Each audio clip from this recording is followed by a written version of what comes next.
Hello everyone, welcome back to the channel. In this video, I'll show you how to fix the nightlight not available error in Windows 10 or Windows 11 step by step.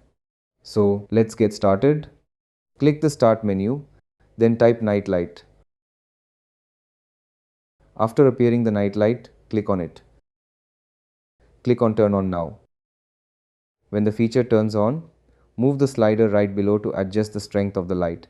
Set it to the desired levels.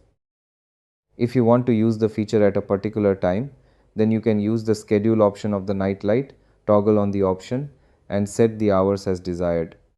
You can set the schedule on time from here, and you can set the schedule of time from here. Now check if nightlight is now available and working properly. That's it.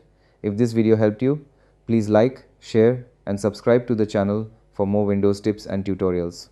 Thanks for watching, and I'll see you in the next video.